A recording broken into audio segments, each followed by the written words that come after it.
The derringer kicked in Grace's hands. The shot went wide, but it was enough. The rider's horse reared his bullet, missing Elijah by inches. 3 dead men lay in the canyon dust. A nun who had never fired a gun had just saved the life of a man she was supposed to fear, not love.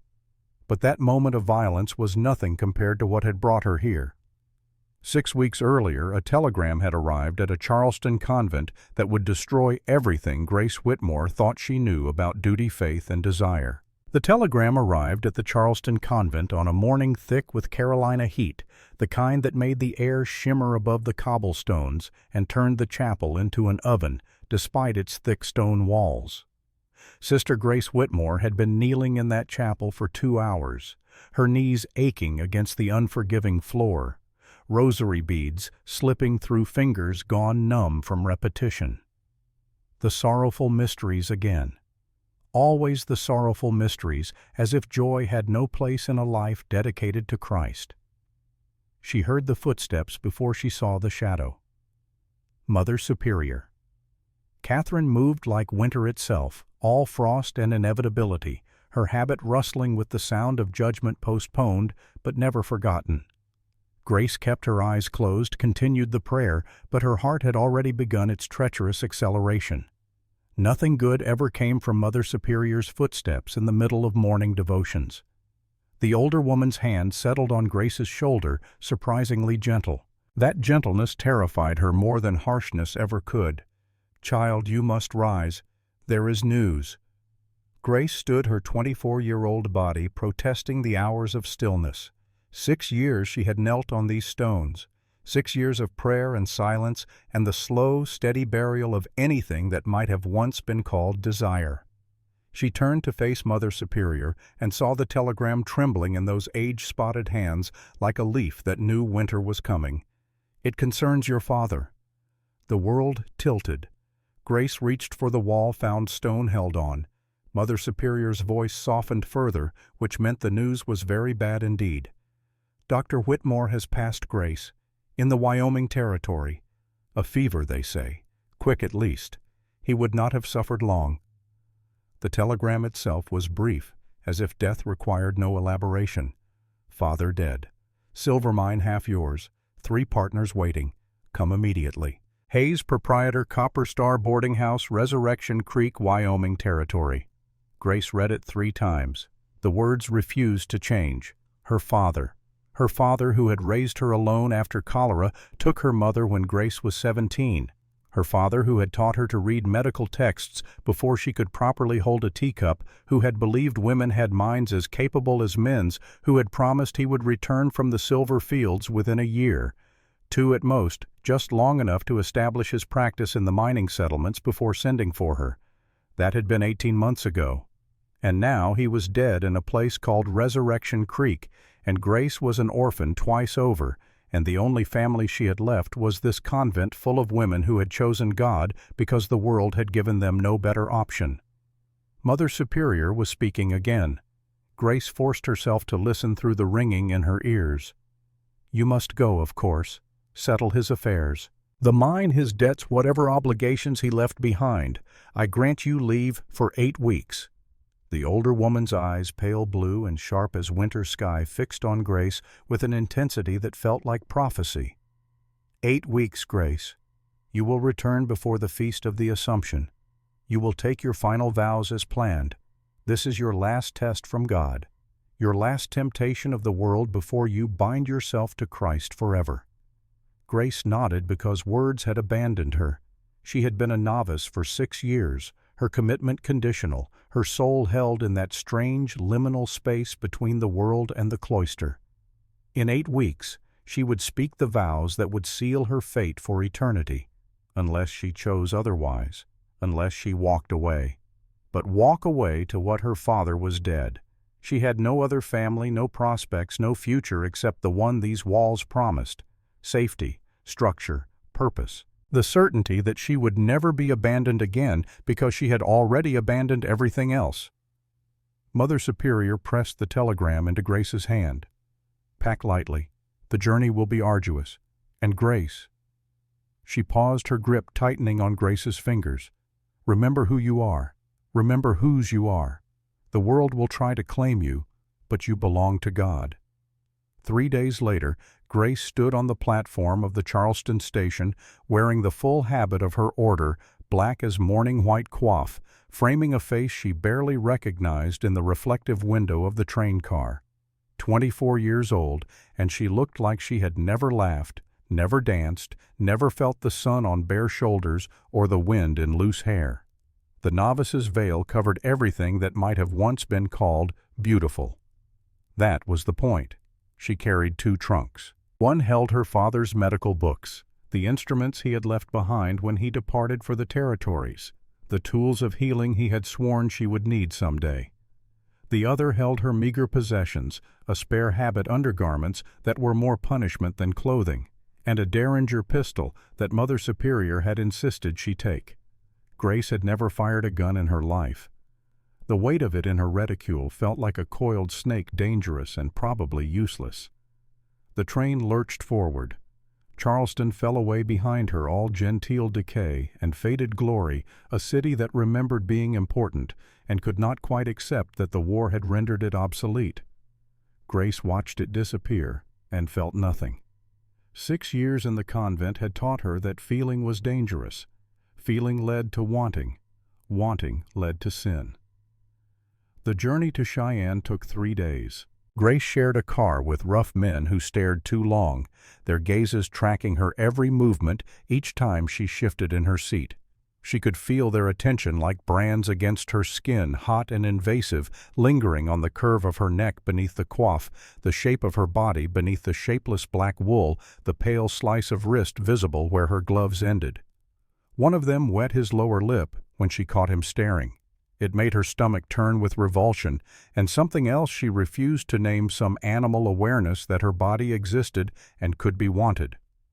A painted woman sitting across from Grace offered peppermints and advice in equal measure. Her name was Ruby, and she wore red like a dare. Her dress cut low enough that Grace had to work not to stare at the expanse of freckled skin revealed. Ruby's face was kind beneath the paint, her eyes knowing in a way that suggested she had seen every variation of human weakness and found them all forgivable. "Don't let them see you're afraid, honey," Ruby said, her voice pitched low so only Grace could hear. "Men out here can smell fear like blood in water. You keep your chin up and your eyes cold, and maybe you make it through with your virtue intact." She paused, sucking on a peppermint, her expression thoughtful. "Though between you and me, virtue don't keep you warm at night. Sometimes a girl's got to choose between staying pure and staying alive." Grace kept her chin up, kept her eyes on the window, kept her hands folded in her lap over the Derringer she still didn't know how to use. She tried not to think about Ruby's words about choices about warmth. She prayed instead the familiar words, a bulwark against thought. Cheyenne announced itself with noise and sprawl, a city thrown up too fast and already showing the cracks. From there, the stage to Resurrection Creek took another 4 days through terrain that looked like God had started creating the world and lost interest halfway through. Dust and rock and sprawling emptiness under a sky so vast it made Grace feel like an insect, small and crushable and utterly insignificant. The stagecoach carried 6 passengers in addition to Grace. 3 were miners heading back to their claimsmen with faces carved by weather and hands scarred by labor. 1 was a gambler whose fingers never stopped moving, shuffling cards in patterns that seemed like some kind of prayer. 1 was a Mormon missionary whose certainty about salvation made Grace's faith feel thin and inadequate. And 1 was a woman traveling alone, her silence suggesting stories she had no intention of sharing. On the 3rd day, the road agents came. Grace heard the shots before she understood what they meant. The stagecoach lurched to a halt so violently she was thrown forward into the gambler's lap. He steadied her with surprising gentleness, pushed her back into her seat, then drew a pistol from his coat with the casual ease of a man who had done this before. "Stay down, sister," he said. "This ain't your fight." Through the window, Grace saw 4 men on horseback, bandanas covering the lower halves of their faces, rifles pointed at the driver. The script was old, even if Grace had never witnessed it. Stand and deliver. Your money or your life. The lines between survival and death negotiated at gunpoint on a dusty road under a sky that didn't care either way. The driver reached for his own rifle. One of the bandits fired. Blood exploded from the driver's shoulder in a spray that caught the sunlight, turned it crimson. The man fell backward off his seat with a scream that didn't sound human, all animal terror and pain. Every instinct in Grace's body screamed at her to stay hidden, stay safe, stay small. But her father's training was older than the convent's lessons. She had watched him set broken bones and stitch torn flesh from the time she could walk. She had handed him instruments during surgeries, had learned to read. A body's signals had been taught that healing was sacred work, and healers did not get to choose when to practice their calling. She opened the stagecoach door, climbed down, walked toward the fallen driver while 4 guns tracked her movement. "I'm a healer," she said, her voice steadier than her racing heart. "Let me stop the bleeding." One of the bandits laughed. Another said something crude about nuns that Grace pretended not to understand, but they didn't shoot her. That was something. The driver was bleeding out onto the road, his blood making mud of the dust. Grace knelt beside him, tore strips from her veil without thinking, pressed them hard against the wound. The man screamed again. She held firm. "Pressure," she said, more to herself than to him. "Steady pressure, the arteries intact. You'll live if we can stop the bleeding." Behind her, she heard shouting. More gunfire. The stagecoach guard had joined the fight from his perch, his shotgun roaring. One of the bandits went down. Another wheeled his horse around, fired blind, missed. The gambler leaned out the stagecoach window and put a bullet through the 3rd bandit's chest with the casual precision of target practice. The 4th bandit looked at his dead companions, looked at Grace kneeling in the road with blood on her hands, and her veil looked at the guns still pointed in his direction. He ran. His horse kicked up dust that settled slowly like the last page of a story no one wanted to read. Grace kept pressure on the wound. The driver's breathing steadied. Around her, men reloaded weapons and checked the dead and spoke in the clipped tones of people processing violence they had survived. Someone brought water. Grace cleaned the wound as best she could, used more of her veil to create a proper bandage, left the driver propped against the stagecoach wheel with instructions to keep the arm elevated. Her hands were shaking now that the crisis had passed. She climbed back into the coach and sat, blood drying brown on her fingers, pieces of her veil missing like gaps in armor. The gambler offered her his flask. She shook her head. "You did good, sister," he said. "Real good. Most folks freeze up first time they see blood." Grace looked at her hands. Her father's hands, skilled and steady. Her own hands, which had just touched a man's bare flesh, had felt the heat of his blood, had chosen action over propriety. The convent would call it scandal. Her father would have called it duty. She didn't know what to call it. But she knew she had changed something by climbing down from that coach. Some boundary had been crossed. Some version of herself had been left behind on that dusty road with the dead men and the blood. That night they made camp under stars that looked close enough to touch. Grace tried to pray but found the words slipping away from her meaningless sounds that held no comfort. Instead, she thought about the driver's ragged breathing steadying under her hands. The gambler's words, "Real good." When was the last time anyone had said that about something she had done? The stagecoach carried them onward. Resurrection Creek announced itself with smell before sight. Wood smoke and unwashed bodies, and something metallic that Grace realized was blood from the butcher shop at the edge of town. Then came the noise, a wall of sound after days of wilderness silence. Hammering and shouting and a piano playing somewhere off-key, the notes fighting against each other like they couldn't agree on what song they were trying to be. The town sprawled along a creek that looked more like a scar cut into red earth than actual water. Buildings thrown together from raw timber and canvas, muddy streets churned by wagon wheels and boot heels, the whole settlement radiating that temporary quality of a place built by people who expected to move on once the silver ran out. Men everywhere, hundreds of them, miners and prospectors and merchants and gamblers, all of them turning to watch as the stage rolled down the main thoroughfare. All of them seeing what Grace was, a woman alone, young enough, and wearing the black that marked her as forbidden fruit, which only made the wanting worse. She kept her eyes forward. kept her hands folded, kept breathing through the weight of all those stairs. The stage stopped in front of a building that proclaimed itself the Copper Star in faded lettering. A man emerged from the doorway, rail thin and older than the desert itself, eyes that had seen too much and forgotten how to be surprised by any of it. He looked at Grace, looked at the habit, looked at the trunks being unloaded, and his weathered face softened into something like sympathy. "Miss Whitmore," he said. "Not a question. I'm Hayes. Your father stayed here before he moved out to the claim." He paused, choosing his next words carefully. "I'm sorry for your loss. He was a good man. Tried to help folks even when they couldn't pay. That's rare out here." That sounded like her father. Grace's throat closed. She managed to nod. Hayes continued, his voice gentle in a way that suggested he understood grief had carried his own. "Your father's things are upstairs, his medical equipment, his personal effects. And there's the matter of the claim itself. He owned it with 3 partners. They've been working it since he passed, waiting on you to arrive so they could discuss terms." Partners. The telegram had mentioned them, but Grace had been too numb with loss to wonder.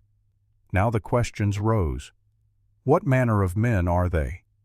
Something complicated crossed Hayes's expression there and gone too quick to read. The kind you don't cross. The kind who keep their word once it's given. He picked up one of her trunks like it weighed nothing despite his years. "They'll be in town tomorrow. You should meet with them. Settle whatever needs settling. In the meantime, you'll stay here. I've got a room set aside.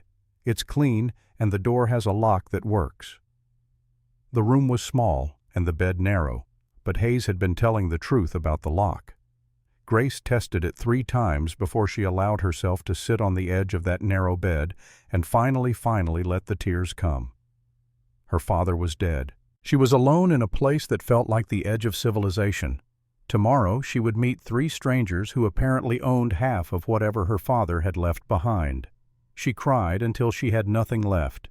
Then she unpacked her trunks, hung her spare habit, arranged her father's medical instruments with hands that remembered his lessons. She tried to pretend she had any idea what she was doing. Sleep came eventually, restless and full of dreams she couldn't remember upon waking. The 3 men walked into the Copper Star's dining room at noon the next day, and Grace understood immediately why Hayes had chosen his words carefully. They were not like the men she had known in Charleston, not soft-handed merchants or scholarly physicians or genteel plantation sons playing at business. These were men carved from something harder than marble, men who had been forged in heat and violence and had survived by becoming more dangerous than anything that tried to break them. The first through this door stood just over 6 feet broad through the shoulders in a way that made doorways seem inadequate. Black hair worn longer than fashion would permit falling past his collar, shot through with silver that caught the light. A face that might have been handsome if it weren't so severe, all hard angles and controlled intensity. Jaw like a blade, eyes the color of whiskey and firelight just as likely to burn. A scar cut through that jaw, pale against weathered skin, the kind of scar that came from a knife held by someone who knew how to use it. He moved with the careful economy of a man who knew exactly how much space his body occupied and had learned not to waste a single motion. Military bearing, Grace thought. This was a man who had seen war, had given orders that sent men to their deaths, had survived when others hadn't. The Winchester rifle slung across his back wasn't decoration. It was a tool he knew intimately. Grace felt her pulse spike just looking at him. There was something predatory in the way he carried himself, something that made her think of the caged panthers she had seen once in a traveling menagerie, beautiful and deadly and barely contained behind bars that seemed far too flimsy to hold them.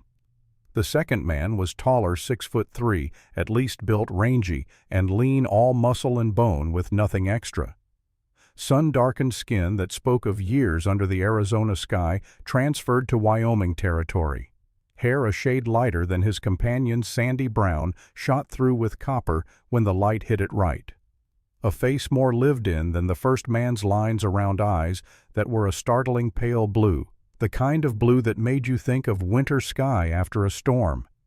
A scar cut through his left eyebrow, giving him a rakish quality that would have been charming if not for the intelligence behind those eyes and the sharp's rifle on his back. He moved loose-limbed, easy, like a man who had all the time in the world and no particular place to be. But Grace had grown up around her father's patients, had learned to read bodies the way priests read scripture. She recognized the stance of a man who could go from relaxed to lethal in the space between heartbeats.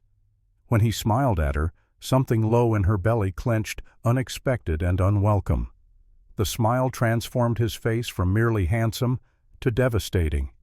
She found herself wondering what his laugh would sound like, what his hands would feel like before she could stop the thought.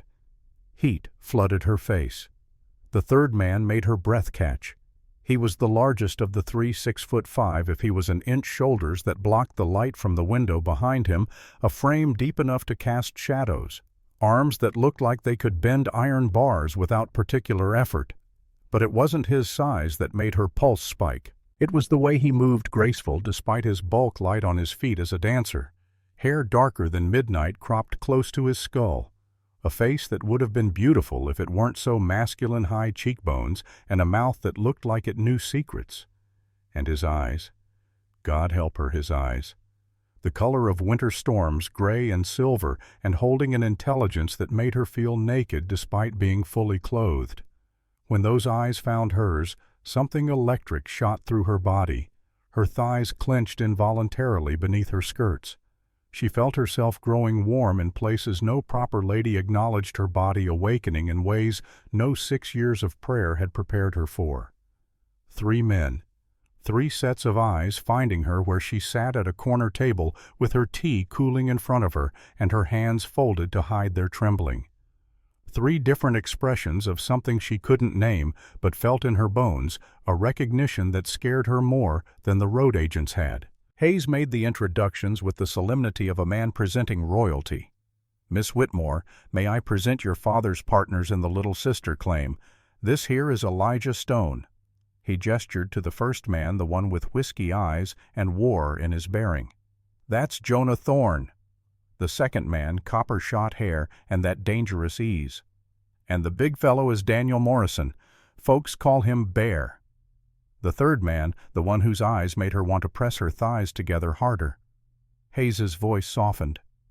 "Gentlemen, Miss Whitmore, your father spoke of her often, called her his greatest achievement." Grace managed to stand, managed to extend her hand like she'd been taught, like she was still the Charleston merchant's daughter, and not a woman whose world had tilted so far off its axis she no longer recognized the horizon. Elijah Stone took her offered hand. His grip was careful, warm. "Ma'am," he said. His voice was gravel over stone rolling through her like distant thunder. "I'm sorry about your father. He was a good man. Helped my brother when fever took him, wouldn't accept payment, even though we offered everything we had." The grief in his voice was real. Grace heard it, recognized it, understood that this man knew loss intimately. Jonah Thorne shook her hand next. His thumb traced her knuckles deliberately. "Your daddy saved my life when a timber fell wrong in the shaft. Set my leg, kept me from dying of infection. I owe him more than I can repay." His pale blue eyes held hers a beat too long, made her wonder if he could see what his touch was doing to her, if he could tell that she was fighting the urge to squeeze her thighs together, to acknowledge the heat pooling low in her belly. Daniel Morrison was last. His massive hand engulfed hers, sending heat straight through her. "Ma'am," he said. His voice rumbled deep, resonant. "Your father was teaching me to read when he passed. Nobody else in this territory would have bothered with a half-breed miner who grew up speaking Spanish and Shoshone. I would have died for that man. I'm sorry I didn't get the chance." Grace's vision blurred. She blinked hard, sat back down before her knees could betray her. The heat between her thighs was impossible to ignore now. She could feel it slick and insistent, her body responding to these 3 strangers in ways that should have horrified her, but instead felt like waking up after a long sleep. "Please sit," she managed. "Tell me what happens now." The 3 men arranged themselves around the table with the unconscious coordination of people who had worked together long enough to develop their own language of movement. Daniel pulled out a slate with carefully formed letters. "Been practicing," he said, almost shy. "Want to read that Genesis book you mentioned?" Elijah pulled a ledger from inside his coat, spread it open with those capable hands. Grace found herself staring at his fingers, strong and blunt and scarred. She wondered what they would feel like against her skin. The thought made her bite her lip hard enough to hurt. "Here's the truth of it, ma'am," Elijah said, his finger tracing columns of figures in her father's familiar handwriting. "Your father held a 50% stake in the little sister. The three of us hold the remaining 50. We've been working the claim since he died, split the take according to the original agreement. Your father's share has been held in trust, waiting on you." Grace forced herself to focus on the numbers instead of the man reading them. "How much?" $700, Jonah said. "That's what we've pulled in the last 2 months. Your half is $350. $350. More money than Grace had seen in her life. Less than the debts her father owed to the men who had staked him before these three had taken him on as partner. She looked at the ledger, at her father's careful notations, evidence of work that had killed him. The claim itself, Daniel added, his gray eyes studying her face in a way that felt like touch, is solid. We're pulling decent ore, not rich but steady. The tunnel goes another 100 feet down. We've got maybe a year's worth of work left before we hit bedrock or the vein plays out. After that, who knows? Grace absorbed this. So I own half of a silver mine that might produce for another year. That has already made me more money than I've ever possessed. She looked at each of them in turn, these dangerous men her father had trusted. "What do you want from me?" The question hung in the air. All three men went still. Something passed between them that Grace couldn't read, some silent communication in the language of long partnership. Then Elijah leaned back in his chair, those whiskey eyes never leaving her face. "What do you want, Miss Whitmore? You could sell your share to us. We'd give you fair price, $500 for your half. That plus the $350 we're holding would give you $850 total, enough to go back to Charleston, start over." Grace's heart clenched. $850, a fortune, enough to secure her future, to buy her way into some elderly relative's household as a companion, enough to guarantee she would never have to worry about money if she was careful. Or, she heard herself ask. Jonah leaned forward, his forearms on the table, those pale blue eyes intent. "Or you could stay, work the claim with us, keep your 50%. We split everything 4 ways until the silver runs out or one of us decides to leave." "Stay," Grace repeated. The word felt foreign in her mouth. "Stay here in Resurrection Creek. Work a silver mine with 3 men I've never met." "3 men who owed your father everything," Daniel said quietly. His deep voice seemed to resonate in her chest. 3 men who would die before letting harm come to his daughter. "We're not asking you to trust us blind, Miss Whitmore. We're saying if you want to stay, if you want to work your share, we'll teach you everything. We'll keep you safe. And when the silver runs out, you'll walk away with a lot more than $850. His eyes held hers. She could see something burning behind the storm gray, something that had nothing to do with silver mines and everything to do with the way his gaze kept dropping to her face, to the curve of her neck, to the shape of her body beneath her traveling dress that was so much less concealing than her habit. She should have taken the money, should have gone back to Charleston, where she understood the rules, where life made sense, where she could take her final vows and lock herself away from wanting forever. But Charleston had nothing for her now. No family, no prospects, no future, except becoming some elderly relative's unpaid servant, grateful for a place to sleep and meals in exchange for reading aloud and fetching shawls and slowly disappearing into the wallpaper of someone else's life. Here, in this raw frontier town that smelled like blood and desperation, 3 dangerous strangers were offering her something else: partnership, equality, the chance to claim what her father had built instead of selling it away. And underneath the practical considerations, something else whispered through her body: the chance to discover what these 3 men could teach her, what their hands would feel like, what their mouths would taste like, what it would be like to be wanted by men who looked at her like she was water in the desert. "I'll stay," she heard herself say. I want to work my share. Teach me." The three men exchanged glances. Something passed between them that made the air feel thicker. Then Elijah extended his hand across the table. "Partners, then. Equal shares, equal say, equal work. You pull your weight, you get your cut. That's the deal." Grace took his hand, shook it, felt the roughness of his palm against hers, and something else. Heat, intent. The promise of things she had never experienced, barely understood, and suddenly desperately wanted. Her core clenched. She was so aware of the slickness between her thighs now that she thought they might be able to smell her arousal in the confined space. Jonah shook her hand next. His grip lingered. His thumb traced her wrist where her pulse was hammering. And then Daniel, those massive hands engulfing hers, the contact sending electricity straight to the place between her thighs that was aching with an emptiness she had never acknowledged before. 3 men, 3 sets of hands, 3 different kinds of warmth, and her body responding to all of them like it had been starving without knowing it. They took her to the claim the next morning. The little sister sat 3 miles outside town, carved into the side of a red rock canyon that looked like it had been split open by giants. The approach followed a dry creek bed, all stone and scrub and heat that made the air shimmer. Grace rode beside Elijah on the wagon seat, and every bump in the road made her body jolt against his, their thighs pressed together. His arm brushed hers when he worked the reins. Each casual contact sent sparks through her, made her awareness of him grow until she could think of nothing else. The way he smelled leather and wood smoke, and something uniquely him. The way his forearms flexed when he controlled the horse's muscles moving beneath sun-darkened skin. The way his jaw clenched when their legs touched and stayed touching like he was fighting something inside himself. Jonah rode beside the wagon, easy in the saddle, telling stories about the territory that were probably meant to inform, but mostly just made Grace aware of his voice, the cadence of it, the way he smiled when he caught her looking. "This is the hard part," he said, gesturing at the landscape. "The first time out always is. The claim itself is solid.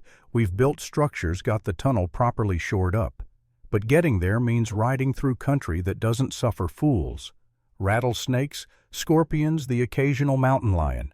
Apache, though they haven't been through this area in months. Mostly just the sun. It'll kill you faster than anything else out here if you're not careful." "How do I avoid that?" Grace asked. Her voice came out breathier than she intended. Elijah's thigh was solid against hers. "You don't go anywhere without water," Daniel said from her other side. His horse was close enough that she could have reached out and touched his leg. She didn't, but she thought about it. "You cover your head. You don't work midday in summer, and you listen when we tell you to get out of the heat." "I'll listen," she promised, looking up at him. At the way the sun caught in his close-cropped hair, the intelligence in those storm-gray eyes, the gentleness in his expression despite his size. She imagined what it would be like to be held by someone that powerful, to be surrounded by all that strength. The thought made her breathing quicken. The claim appeared around a bend, 3 rough structures built from raw timber, a cook shack, a bunkhouse, and what looked like a storage shed. The mine entrance yawned dark in the canyon wall, timber supports framing the opening like teeth waiting to swallow whatever was foolish enough to enter. Grace climbed down from the wagon. Elijah's hands found her waist, lifted her down like she weighed nothing. For a moment they stood pressed together, his hands spanning her waist, her palms flat against his chest for balance. She could feel his heartbeat rapid, matching her own. His eyes dropped to her face, lingered there. She saw his throat work as he swallowed. Then he stepped back, released her left, her swaying slightly. Hayes had been right about one thing. The door to her new quarters had a lock that worked. Grace tested it that first night alone in the converted storage shed that would serve as her bedroom, and tried not to think about the fact that the bunkhouse was only 30 feet away. That she could hear faintly the sounds of the 3 men settling in for the night. Low voices, laughter, and later other sounds. Intimate sounds, rhythmic and unmistakable. She pressed her hand between her legs, shocked at the wetness she found there at the heat. Pulled her hand away like she'd been burned. What was wrong with her? 6 years of celibacy, of prayer, of carefully maintained walls against desire, and 3 days with these men had reduced her to this. A woman who touched herself in the dark and imagined things she had no names for. She wept with shame, and with want, and with the terrible suspicion that everything she had built her life around might have been a lie, she told herself, because the truth was too frightening to face. In the morning she emerged to find the 3 men already at work.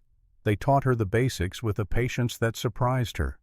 How to identify good ore from waste rock, the darker veins against paler quartz. How to swing a pick without exhausting herself, using hips instead of shoulders. How to test timber supports for weakness, looking for cracks and listening for the groan that meant wood was about to fail. But the lessons were secondary to the awareness. Every time one of the men moved near her, her body reacted. When Elijah demonstrated proper pick technique standing behind her, with his arms bracketing hers, she struggled to focus on anything but his solid warmth. When Jonah showed her how to calculate ore yields, his fingers closing over hers, her body responded with unmistakable need. When Daniel lifted a support beam that had taken both other men to maneuver, she stopped working entirely to watch. He caught her staring. Those storm-gray eyes held hers across the space. Something predatory moved behind them. Something that said he knew exactly what she was thinking, exactly what she wanted, exactly what he wanted to give her. The sun began its descent, painting the canyon walls gold and crimson. They stopped working, gathered outside the bunkhouse as evening turned the heat bearable. Grace sat on a bench worn smooth by use, her body aching everywhere, her hands raw despite the gloves they had given her. She had never worked this hard in her life, had never felt this alive. Elijah broke the silence. "Tomorrow we start in earnest, but tonight we need to talk, all of us. No more dancing around what's happening here." Grace's heart kicked against her ribs. What is happening here? Jonah leaned against a post, his pale blue eyes serious for once. You know what's happening, Grace. You've known since we touched you in that dining room, since your body started responding to us. The use of her given name, not Miss Whitmore, felt intimate, dangerous. I don't understand how... Grace started, then stopped. There were 3 of them. She was one woman. This couldn't work. It didn't make sense. Come inside, Daniel said, his deep voice gentle. Let us show you. Grace looked at that offered hand, at the 3 men waiting for her decision at the bunkhouse door that stood open like an invitation, like a threshold. She could turn back now, could insist on sleeping at Hayes's boarding house in town, could maintain propriety and distance and all the rules she'd been taught. Or she could walk through that door, could see where this impossible want led, could discover what it felt like to be desired by 3 men who looked at her like she was the answer to a question they'd been asking their whole lives. She took Daniel's hand, let him guide her inside, and knew somewhere deep in her bones that nothing would ever be the same. The bunkhouse was dim lanterns casting amber light across rough timber walls. A large bed dominated one end of the room, wide enough for multiple bodies, the sheets looking clean and well used and cared for. Grace stood in the center of the space, aware of 3 sets of eyes on her, aware that her heart was hammering so hard she could feel it everywhere, that everything was about to change and there was no taking it back. We need you to understand something before this goes any further, Elijah said. He moved to stand before her, those whiskey eyes holding her steady. The 3 of us, we're not like other men. Not like the men you knew in Charleston. How so? Grace's voice barely worked. Jonah stepped closer, flanking her left. We share everything. Work, meals, this bed. Each other. Your father knew. He never judged, never treated us different. That's part of why we respected him so much. The words settled into the quiet. Grace's mind raced to understand what they were telling her. 3 men, partners in more than just the mine, lovers. The church would call it sodomy, mortal sin, damnation. But her father had known, had trusted them, had wanted them to care for her. You're telling me this because, she managed. Daniel had moved to her right. 3 points surrounding her. Because we want you to know the truth before you decide anything. We've been together 3 years, the three of us, but the arrangement has never felt complete. We've been waiting."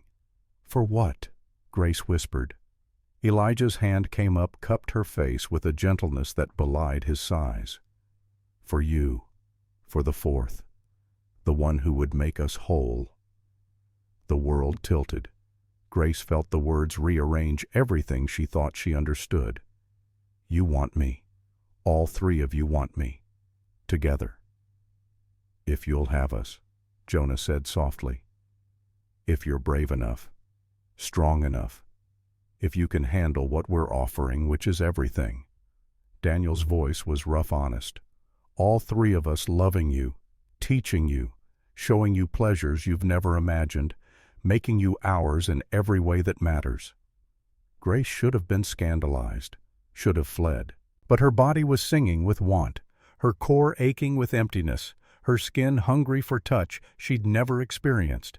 And somewhere beneath the fear and the desire, a question bloomed. What if this was why she had never felt complete in the convent? What if 6 years of prayer had been waiting, preparing her for this moment? "These men, this impossible family, I've never—" she started. Her voice broke. "I don't know how. I don't know what you expect." Elijah's thumb traced her cheekbone. "We don't expect anything. This is your choice. You can walk out right now. We'll go back to being partners. We'll never speak of this again. Or you can stay," Jonah added. "Let us show you. Let us teach you the way we taught you the mine. Slow, patient, one step at a time." "And if I want to learn?" Grace heard herself ask. Daniel's hand settled on her shoulder, warm and heavy and grounding. "Then we start now, right here, together, teaching you what your body was made for." Grace looked at each of them in turn. 3 different faces of the same impossible desire. Her desire, the wanting she had been carrying since the moment they walked into the Copper Star, maybe longer, maybe her whole life without knowing it. "Teach me," she whispered. Elijah's hand cupped Grace's jaw with a reverence that made her throat close. His calloused thumb traced the line of her cheekbone, and she understood in that moment that whatever happened next would be irrevocable. The woman who walked out of this bunkhouse would not be the woman who entered. "You're certain?" His voice was gravel and smoke. "Once we start, once we claim you, there's no going back. You'll be ours, all of ours. Can you live with that?" Grace's heart hammered against her ribs like something caged that had finally seen sky. 6 years she had knelt on convent stones and prayed to feel this alive, this wanted, this seen. 6 years of silence and suppression and the slow burial of anything that might have been called desire. And now 3 men surrounded her, offering everything the church had taught her to fear, and all she felt was yes. Yes. Yes. "I want all 3 of you," she said, and her voice was steadier than her racing pulse. "I want to be yours. I want you to teach me everything." Elijah's kiss took her mouth like claiming territory, not gentle, but careful. His lips firm against hers, his tongue tracing the seam of her mouth until she gasped in surprise, and he swept inside, tasting her, teaching her. The sensation flooded her senses, salt and warmth, and something uniquely him that made her knees weak. She had never been kissed, had never known mouths could speak this language, could communicate want without words. Behind her hands found the buttons of her dress, Jonah's fingers working with practiced ease, each button slipping free, cool air touching her back as fabric parted. She should have been mortified, should have stopped this. But the part of her brain that knew how to refuse had drowned in the heat pooling low in her belly. The dress fell away, pooled at her feet. Grace stood in her simple shift. Nothing like the elaborate undergarments she had brought from Charleston. Those had been abandoned as impractical for frontier life. Elijah broke their kiss, stepped back, and all 3 men looked at her with expressions that made her feel stripped bare despite still being clothed. "Beautiful," Daniel murmured, his deep voice resonant in the quiet. "Even covered, you're the most beautiful thing I've ever seen." Jonah's hands found the hem of her shift, lifted slowly, giving her time to refuse to change her mind. Grace raised her arms instead, let him pull the fabric up and over her head, and then she was standing before them in nothing but the binding she used to support her breasts during work and the thin undergarment that clung to the wetness of her arousal. The binding fell away under Jonah's skilled fingers. Her breasts were revealed modest swells, tipped with peaks that were already tight with need aching in the cool air. Elijah's hands cupped them, tested their weight, his thumbs brushing across the sensitive tips. Grace gasped, arched into his touch. She had never been touched there, never known it could feel like this, like lightning shooting straight to her core. Sensitive. Elijah observed his voice rough with want. That's good. That's perfect. He leaned down, took one peaked bud into the heat of his mouth, and Grace cried out a sound she had never made before, raw and needy and utterly shameless. His tongue traced circles around the tight flesh, his teeth grazing just enough to make her see stars. Her hands flew to his hair, held him there, her thighs clenching together against the flood of sensation. Behind her, Jonah worked the ties of her final undergarment, slid it down her legs, left her completely bare. His hands traced up her calves, her thighs, and she felt exposed in a way that should have terrified her, but instead felt like freedom. "Look at you," Jonah breathed, his voice full of wonder. "Already so wet for us, already dripping. Your body knows what it needs, even if your mind hasn't caught up yet." His fingers found her center, the place that was slick and aching and desperate. He traced through the wetness with a touch so light it made her whimper. Grace had touched herself in the dark in shame, but this was different. This was being touched by someone who knew what he was doing, who could read her body's responses and adjust accordingly. "Please," she gasped, not even knowing what she was asking for. "I don't know. Something is please." Daniel's hands settled on her shoulders, steadying her. His voice in her ear was gentle despite the hunger she could hear beneath it. "Let us take care of you. We know what you need." They guided her to the bed, laid her down on sheets that smelled of sun and soap, and the three men who shared this space. Grace's auburn hair spread across the pillow longer than it had been in years. The convent had required it bound, but not cut. Her skin looked pale against the darker fabric, untouched by sun, marked only by the flush of arousal spreading across her chest. Elijah had been stripping while Jonah touched her. Now he stood gloriously bare, and Grace understood suddenly what the phrase "too much" meant. He was lean and hard-muscled, defined by labor scars across his chest and arms that spoke of war and survival. And his arousal rose thick and rigid from dark hair, the sight making her breath catch, because she could not imagine how something that substantial would ever fit inside her body. Jonah knelt between her thighs, his hands on her knees, gently pressing them wider. "I'm going to taste you now. It might feel strange at first, but trust me. Just feel." His mouth found her center, and Grace nearly came off the bed.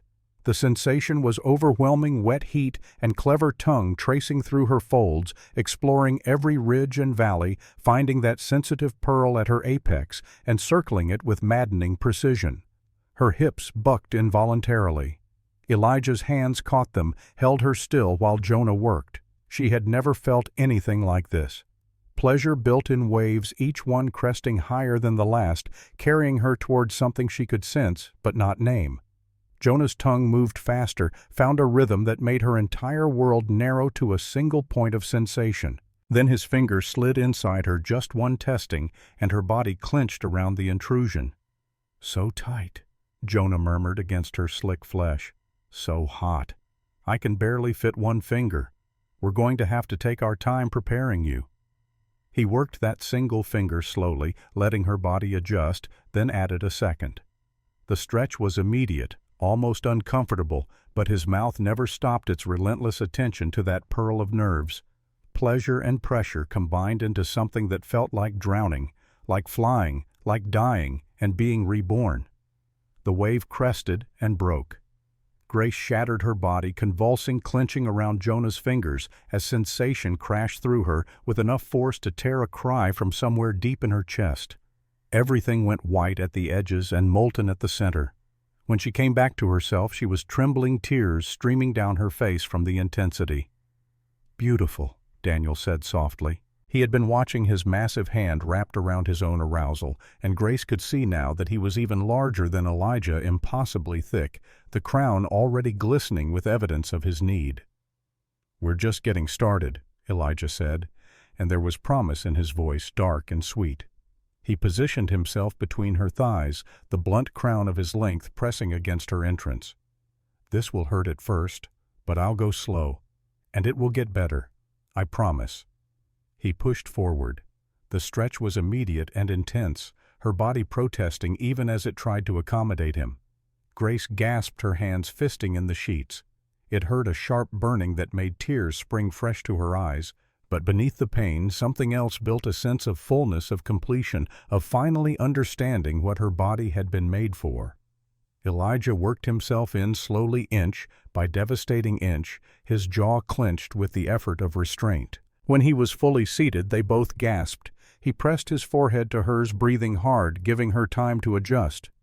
"You feel," he started, stopped, tried again, "like coming home, so tight, so perfect."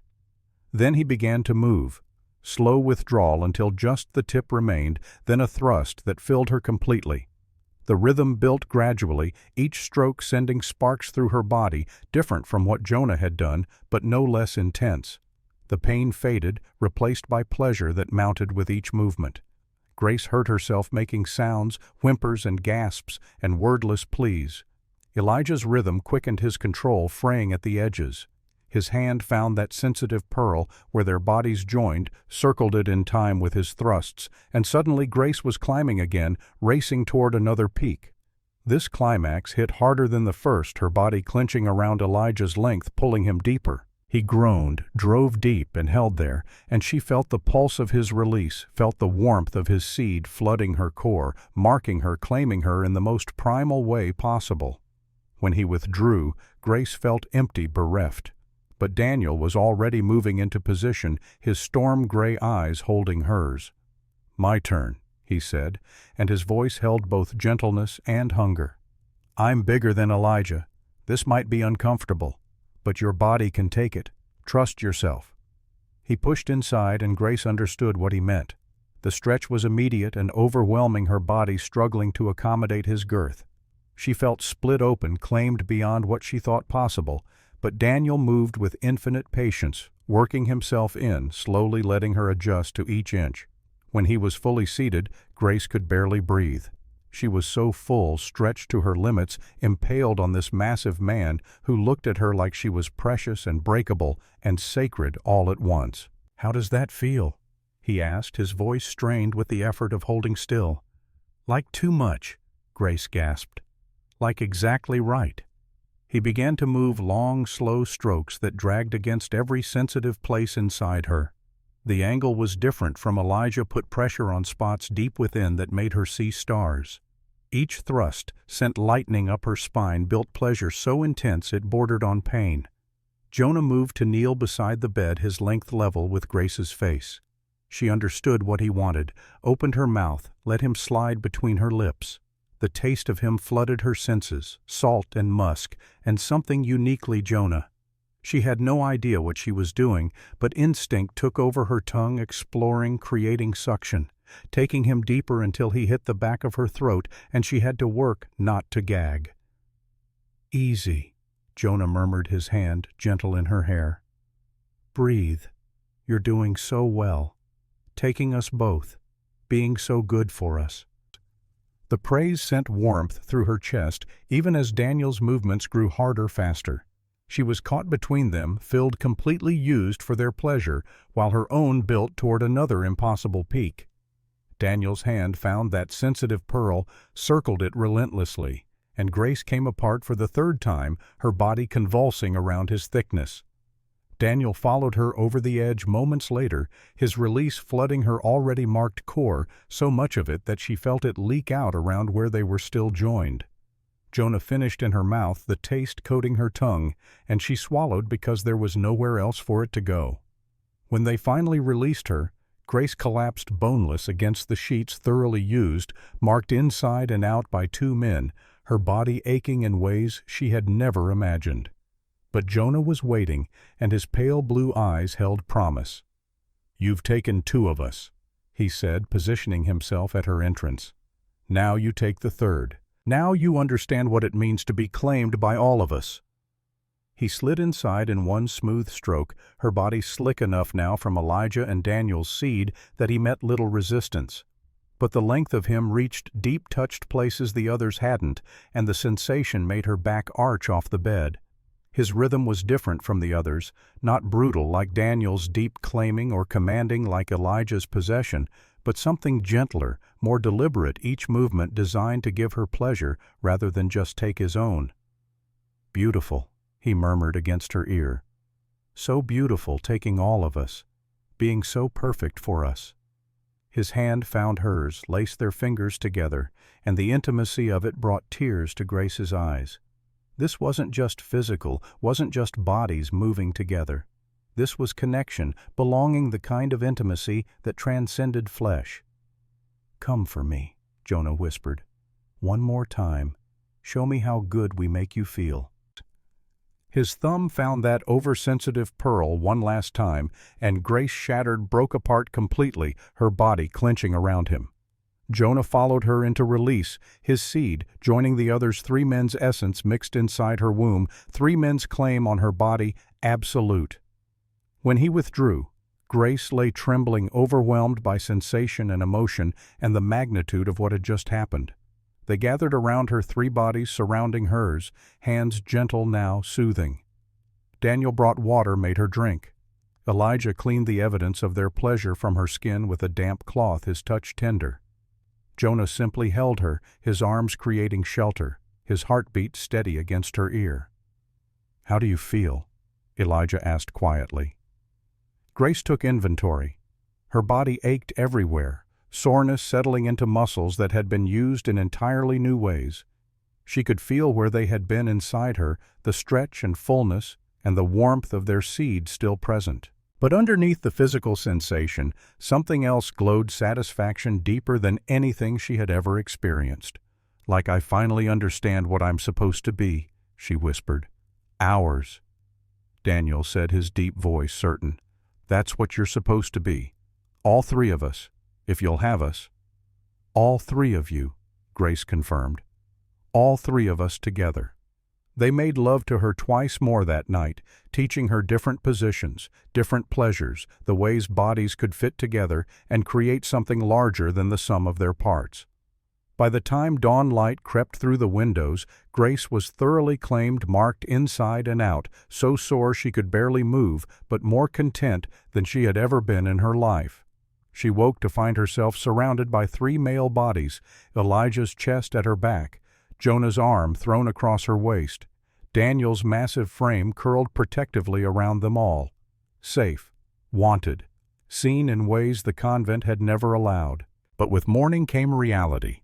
She had broken her vows, even if they weren't final yet. She had given herself to 3 men in ways the church would call depraved. She was probably damned by every measure her faith had taught her, and yet when she whispered a prayer, it came differently than it ever had before. Not rote words learned by repetition, but genuine gratitude that felt like communion.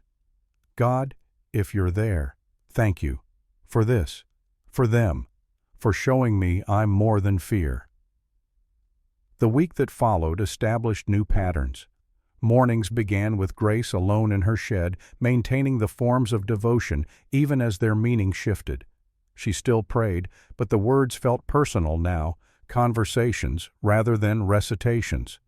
Then worked the 4 of them, laboring side by side in the mine, Grace learning to read stone and identify veins and shore up tunnels with timber that could mean the difference between life and death. Afternoons brought reading lessons with Daniel, the 2 of them sitting in canyon shade, while she guided him through texts with patience her father would have recognized. His intelligence humbled her the way his mind grasped concepts quickly once he had the vocabulary to frame them. His massive hands carefully formed letters on slate, his gray eyes intent with concentration. "What does this mean?" he asked one day, pointing to a passage in Genesis. "Judge not, lest ye be judged." Grace explained the verse, the injunction against hypocrisy, the call for mercy. Daniel was quiet for a long moment, then asked, "Why do men judge so much then?" "Your church judges me for my mother's Shoshone blood. The town judges us for loving each other. Your sisters in Charleston would judge you for being here." Grace had no answer. The question hung in the air between them like smoke. Evenings brought communal meals, the four of them taking turns cooking, sharing stories of their pasts in gradual reveals. Grace learned that Elijah had lost his wife Sarah and daughter Emily to cholera 5 years ago, that grief had nearly killed him until Jonah and Daniel pulled him back from that edge. That Jonah had fled Boston at 25 when his family discovered letters from a male lover had chosen exile over the asylum they threatened.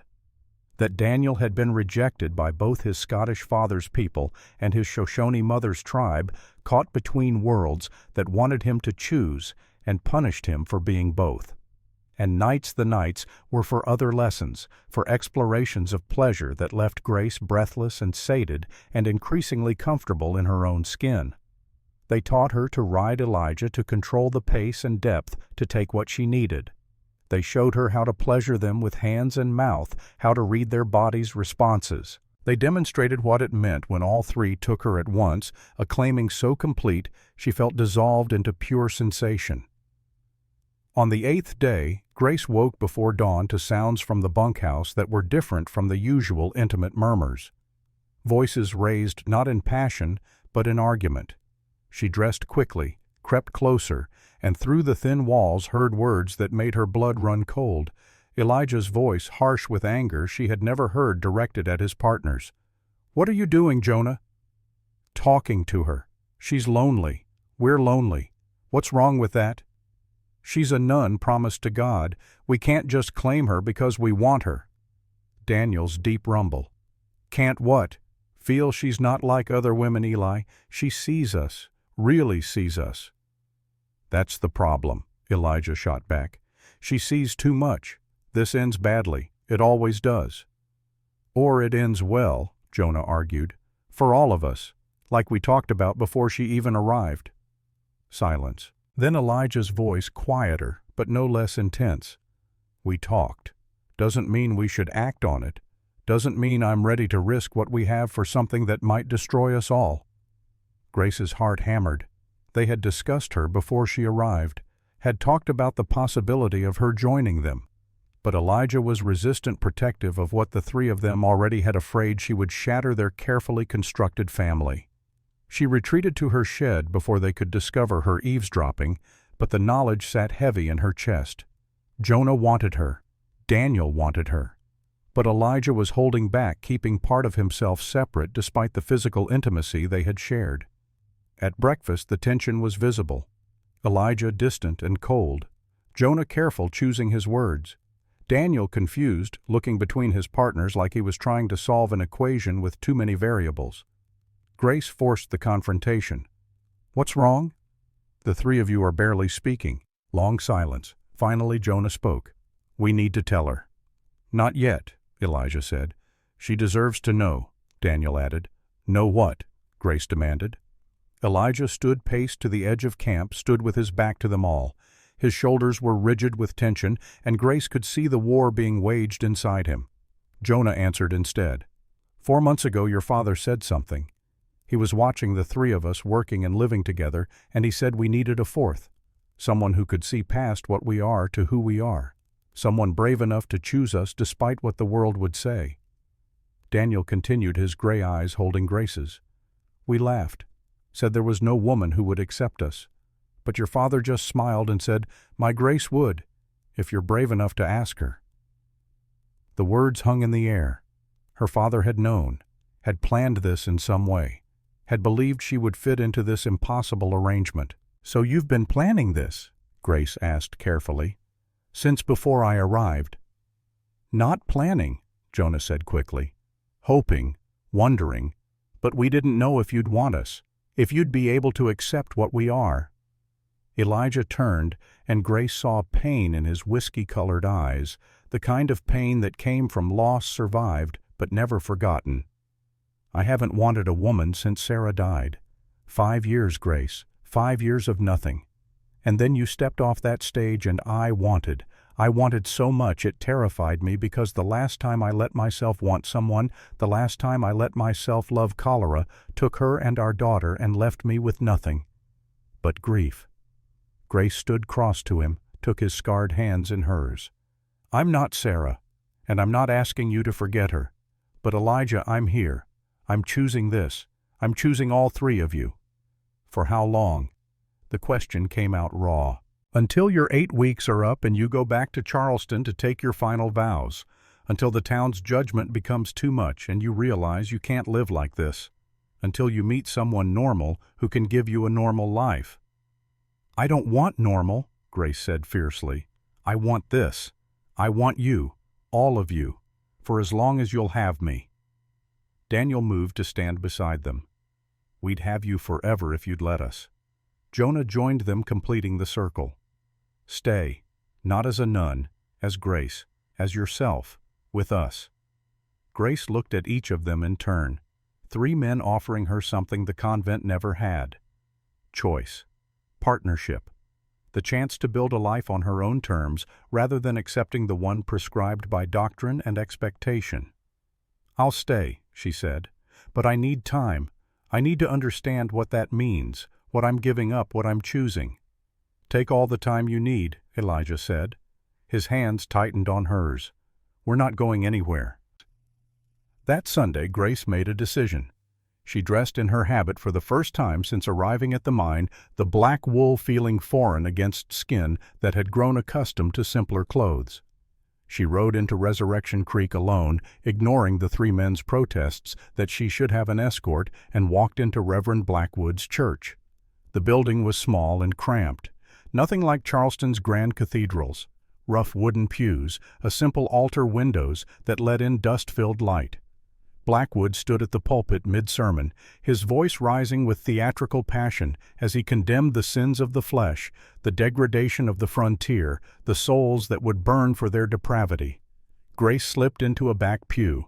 Blackwood's eyes found her, registered the habit, and something predatory moved across his face. He adjusted his sermon, began speaking directly to her about the duty of God's brides to remain pure, to flee from temptation, to call out sin wherever it festered. After the service, he cornered her in the aisle. Sister Grace, God has sent you to this den of iniquity for a purpose. Your Father tried to save souls here. You must finish His work. His hand gripped her arm, too tight, too familiar. Grace pulled away. Your Father's partners. Blackwood continued, his voice dropping to a whisper that somehow felt more invasive than shouting. They're sodomites, sister, living in unnatural sin. I've written to your Mother Superior, informed her of the situation. You'll be delivered from this place soon enough. Something cold settled in Grace's stomach. You wrote to Charleston.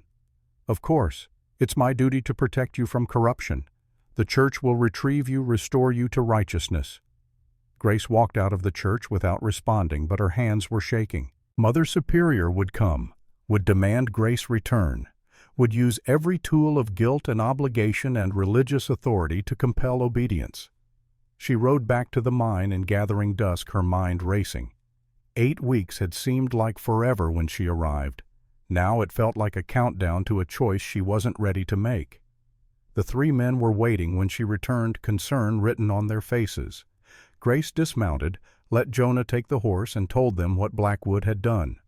We'll leave, Elijah said immediately. Pack up, take what we can carry, start over somewhere else. No, Grace said. This is your home, your claim, your life. I won't let Blackwood drive you out. Then what do we do? Daniel asked. Grace looked at them, these 3 impossible men who had shown her more of God's grace in 2 weeks than 6 years in the convent ever had. Made her decision. We fight, she said. For this, for us, for the right to choose our own path. But even as she said it, she knew the battle would be harder than anything she had faced before. Because the enemy wasn't Blackwood or Mother Superior or even the church itself. It was the part of her own heart that still believed she was damned for wanting this, that whispered she was betraying God by choosing human love over divine devotion. That night she lay between Jonah and Daniel while Elijah kept watch by the door, a habit from his war years he couldn't break. She thought about Charleston, about the convent walls, about the life she was supposed to want. And then she thought about calloused hands, gentle on her skin, about laughter around a campfire, about being seen as a whole person rather than just a vessel for prayer. The choice should have been impossible. Somehow it was the easiest thing in the world. 3 weeks into her stay, new trouble arrived in the form of Wade Garrett and 5 armed men. They rode into the mine camp at dawn before Grace and the others were fully awake, and their intentions were clear from the guns in their hands and the cold calculation in Garrett's eyes. "This here mine's on disputed land," Garrett announced from horseback, his voice carrying the lazy confidence of a man who had never been told no. "I got a prior claim filed in 1881. You folks are trespassing." Elijah emerged from the bunkhouse, Winchester in hand, his military bearing evident in how he positioned himself between Garrett and Grace. "We filed in 82. Land office in Cheyenne has our papers." "Papers burn real easy," Garrett said. His eyes found Grace traveled over her in a way that made her skin crawl. "A nun working a silver mine. That's rich. Or maybe you ain't much of a nun anymore, living out here with 3 men. Maybe you're just another whore who found a way to work on her back instead of in a crib." Daniel stepped forward, his massive frame radiating menace despite his gentle nature. "Watch your mouth." Garrett's hand moved toward his gun. His men shifted in their saddles, hands on weapons. The morning air grew thick with the potential for violence. Jonah's voice cut through the tension, calm and reasonable. "We'll go to Cheyenne. Verify our claim with the territorial office. Legal and proper. Give us 2 weeks." Garrett considered, then nodded. 2 weeks. Then I take what's mine." His eyes lingered on Grace again. "And I do mean everything that's mine." They left in a cloud of dust that settled slowly, like a promise of violence deferred but not forgotten. "He won't wait 2 weeks," Elijah said quietly. "Men like Garrett don't play by rules. He'll attack before then, try to drive us off or kill us and claim self-defense."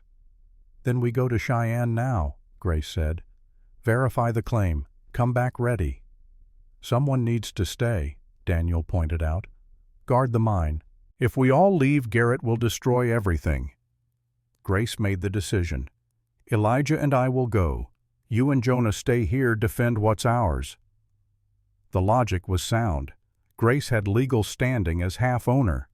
Elijah had military experience in negotiation and, if necessary, combat. Jonah and Daniel together could hold the mine against assault. But it meant 3 days alone with Elijah on the trail. 3 days in close quarters with the man who still held part of himself back, who looked at her with want and fear in equal measure. They left at first light, riding hard for Cheyenne. The journey that had taken the stagecoach 4 days they planned to make in 3 through sheer determination, and Elijah's knowledge of shortcuts through terrain that would have killed Grace if she tried it alone. The first night they made camp in a box canyon that offered protection from wind and concealment from any pursuit. Elijah built a fire with practiced efficiency, unpacked their supplies, set about making coffee and beans that would keep them fueled for the hard riding ahead. Grace watched him work, noticed the economy of movement, the way his hands knew exactly what to do without wasted effort.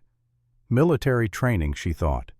This was a man who had commanded troops, who had made life and death decisions, who carried the weight of men he had led to their graves.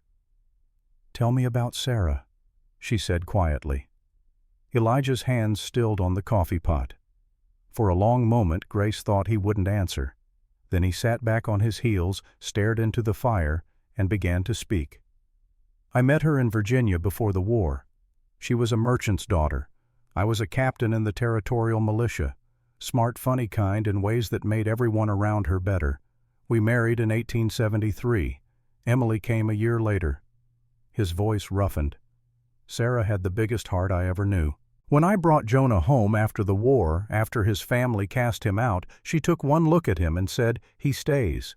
When I met Daniel on a failed claim up north, when I saw how the other miners treated him for being half Shoshone, I brought him back, and Sarah just made room at the table. She knew," Grace said, "about the 3 of you." Elijah nodded. "She encouraged it. said love wasn't finite, that caring for them didn't mean I loved her less. She made space for what we needed in ways I still don't understand." He paused, his jaw working. "Cholera took her in 3 days, took Emily in 2. I held them while they died and couldn't do a goddamn thing to save them. Your father found me afterward when I was living in the woods like an animal trying to drink myself to death. He brought me back. And Jonah and Daniel, they gave me a reason to keep breathing." Grace crossed to him, sat close enough that their shoulders touched. "Sarah would have wanted you to be happy, to let yourself love again." "I know," Elijah said roughly. "That's what terrifies me. Because if I love you the way I'm starting to, if I let you all the way in, and then I lose you too, I won't survive it this time." Grace took his scarred hand in hers. "You won't lose me. You can't promise that. Life doesn't work that way." "No," she agreed. "But we can choose to live anyway, to love anyway, to risk pain because the alternative is the slow death of never feeling anything at all." Elijah turned to face her fully, his whiskey eyes searching hers in the firelight. "When did you get so wise?" "When 3 impossible men showed me that fear is just another kind of cage." He kissed her, then different from their first kisses in the bunkhouse. This was tender questioning, like he was learning her all over again. Grace responded, her hands coming up to frame his face, feeling the rasp of stubble, the heat of his skin, the way his breath caught when she deepened the kiss. They made love slowly that night, Elijah taking his time worshiping her body with hands and mouth until she was trembling and desperate. When he finally entered her, it felt like coming home, like 2 puzzle pieces finding their fit. He moved with deliberate gentleness, each stroke designed to give her pleasure, his eyes holding hers in the flickering firelight. "I love you," he whispered against her mouth. "God help me, I love you. I love you too." Grace gasped as he hit that deep place inside her that made stars burst behind her eyes. "All 3 of you. I love all 3 of you." They came together, Grace shattering around him while Elijah pulsed his release deep inside her, marking her, claiming her in ways that transcended the physical. Afterward, wrapped in his coat because the night had grown cold, Grace felt the last piece of resistance crumble inside her. She wasn't going back to Charleston, wasn't taking final vows, wasn't choosing the convent over this impossible family. She was choosing them, all of them, forever. The second day brought harder riding and the first signs of being followed. Elijah spotted the dust trail behind them around midday, kept them moving fast, but by evening whoever was following had closed the distance enough that they could see riders on the horizon. "Garrett's men," Elijah said grimly. 3 of them, probably sent to make sure we don't reach Cheyenne or to kill us if we do." They pushed into the night, but exhaustion and darkness forced them to make camp in a shallow cave that offered some protection. Elijah checked his Winchester, his spare pistol counted ammunition with the calm of a man who had done this too many times. "Stay in the cave," he told Grace. "Whatever happens, you stay hidden. I'm not letting you face them alone. You don't have a choice. I won't watch another woman I love die because I couldn't protect her." The riders came at dawn, 3 men with guns drawn and murder in their eyes. Elijah met them in the open, his Winchester steady, his voice calm. "Turn around. Whatever Garrett's paying you isn't worth dying for." The lead rider laughed. "He's paying us in land, friend, your land. Soon as you're dead and that nun's been used proper and buried, we split the mine and live like kings." Grace heard that from inside the cave, and something cold settled in her chest. They weren't just going to kill Elijah. They were going to rape her first, use her like a thing, and then discard her body in the wilderness where no one would ever find it. She thought about the Derringer in her bag, the one Mother Superior had given her, the one she had never learned to fire, pulled it out. The weight felt different now, not like a coiled snake, like possibility. The shooting started with the lead rider going for his gun. Elijah was faster, put a round through the man's shoulder that spun him out of the saddle. The second rider fired, wild missed. Elijah's return shot didn't caught the man, center mass dropped him. The third rider wheeled his horse, tried to run. Elijah tracked him, squeezed the trigger, and the Winchester clicked empty. He was out of ammunition, reaching for his pistol too slow. The rider turned, grinning, brought his rifle to bear. Time seemed to slow. Grace saw the barrel track toward Elijah's chest, saw his hand still moving toward his own weapon, saw the moment when she understood he wouldn't make it. She stepped out of the cave, raised the derringer in both hands, pulled the trigger. The recoil nearly broke her wrist. The shot went wide, missed the rider entirely, but the horse, spooked, reared. The rider's shot went high, missing Elijah by inches. Elijah's pistol cleared leather, fired twice. The rider fell. Silence settled over the canyon. 3 dead men, 2 survivors. Grace standing in the open with a smoking gun in her shaking hands. Elijah crossed to her, gently took the derringer, pulled her into his arms. She was trembling so hard her teeth chattered, reaction setting in now that the crisis had passed. "You saved my life," he said into her hair. "You could have stayed hidden, should have stayed hidden, but you saved my life." "I told you," Grace managed through chattering teeth. "You won't lose me. I won't let you." They reached Cheyenne 2 days later, verified their claim at the Territorial Land Office. The papers were in order, properly filed, completely legitimate. Garrett's claim was a forgery. His filing dates falsified his entire assertion, built on lies and intimidation.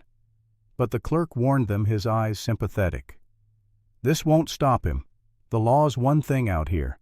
What men are willing to do is another. You've got legal right on your side, but Garrett's got guns and no conscience. Watch yourselves." They rode back toward Resurrection Creek, pushing the horses hard, both knowing that Jonah and Daniel might already be under attack, might already be dead or wounded or worse. The mine came into view on the afternoon of the 6th day. Smoke rose from the cook shack. Grace's heart leaped. Smoke meant someone was alive, cooking, maintaining normalcy. Then she saw the damage. Part of the tunnel entrance had collapsed, timber splintered, rock fallen. Recent work, the dust still settling. Signs of a fight, spent brass littering the ground, dark stains that might have been blood soaked into the dirt. Jonah emerged from the bunkhouse, his arm in a makeshift sling, blood seeping through the bandage. Daniel followed, limping, his face bruised, one eye swollen shut. But they were alive, battered and bloodied, but alive. "Garrett came the day after you left," Jonah said. 5 men, explosives. They tried to collapse the whole mine, drive us off. We fought them off, killed 2, drove the rest away. But Daniel took a rock to the leg and I caught a bullet." He looked at his arm ruefully. "Just a graze, but it bled like hell." Grace's medical training kicked in immediately. She examined Jonah's wound first, determined it was indeed just a graze, the bullet having carved a furrow through muscle without hitting bone or major vessels. She cleaned it, stitched it closed with thread and needle from her medical kit, bandaged it properly. Daniel's leg was worse. A heavy timber had caught him during the explosion, pinned him briefly before Jonah levered it off. The bone wasn't broken, Grace determined, but badly bruised, maybe cracked. She splinted it, instructed him to stay off it for at least a week. Watched him nod agreement, while knowing he would ignore her the moment danger threatened again. That night, gathered around the fire, Grace told them about Cheyenne, about the verified claim, about the riders Garrett had sent after them, about stepping out of the cave with a derringer she didn't know how to use because she would be damned if she let Elijah die protecting her. "You could have been killed," Daniel said quietly. "So could all of you, every day. That's life out here." Grace looked at each of them in turn. "I'm not going to hide while you fight my battles. This is my mine too, my life, my choice to risk it." "Your father would be proud," Jonah said, "and probably furious. My father raised me to think for myself, to act when action was needed. I'm done being afraid." Elijah's hand found hers, squeezed. "Then we fight together, all 4 of us, whatever comes next." What came next arrived 6 days later in the form of a telegram delivered to the mine by a nervous boy from town who clearly wanted to be anywhere else. "Mother Superior, Catherine arriving Resurrection Creek. Retrieve Sister Grace. Prepare for return to Charleston." Grace stared at the words until they blurred. The day of reckoning had come. The church's authority, embodied in the woman who had raised her, was coming to drag her back to the life she had fled. She had 8 days to decide how to respond. 8 days to prepare for a confrontation that would determine everything. 8 days to figure out how to choose herself when choosing herself meant losing the only mother she had left. The telegram sat on the rough-hewn table like a coiled rattlesnake, venomous and patient. Grace had read it so many times the words had burned themselves into her vision. Mother Superior. Catherine arriving Resurrection Creek. The woman who had taken a grief-stricken 18-year-old girl and given her structure when her world had collapsed. The woman who represented every choice Grace had made in fear, every door she had closed against, desire every year spent kneeling on stone floors, praying to feel something other than empty. That woman was coming to take her back. Grace stood on the ridge above the mine watching the sun paint the canyon walls in shades of copper and gold.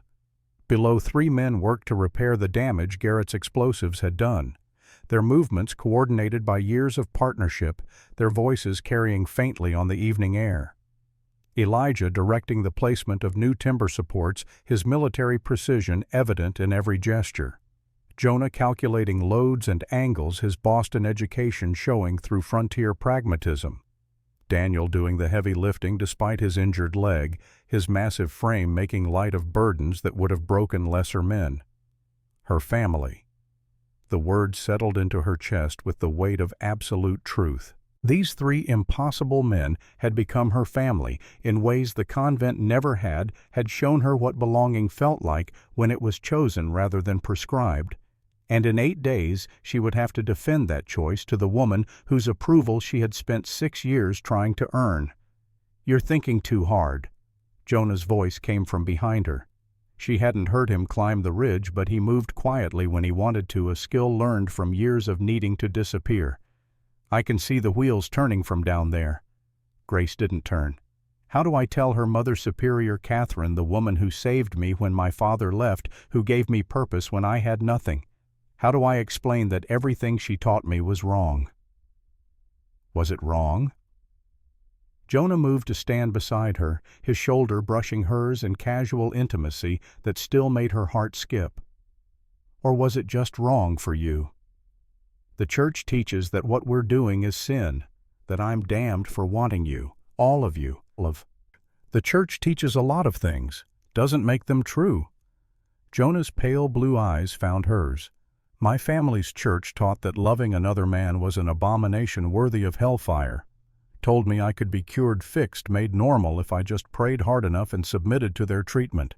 His voice went flat. You know what their treatment was: beatings, starvation, being locked in a root cellar for days with nothing but a Bible and my own sin. I tried, Grace. I tried so hard to be what they wanted. Nearly killed myself trying.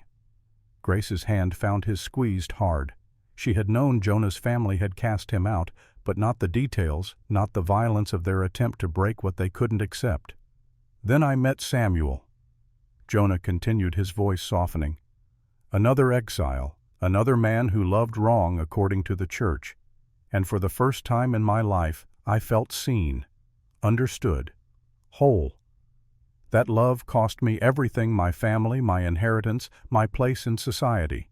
And it was worth every single thing I lost. He turned to face her fully.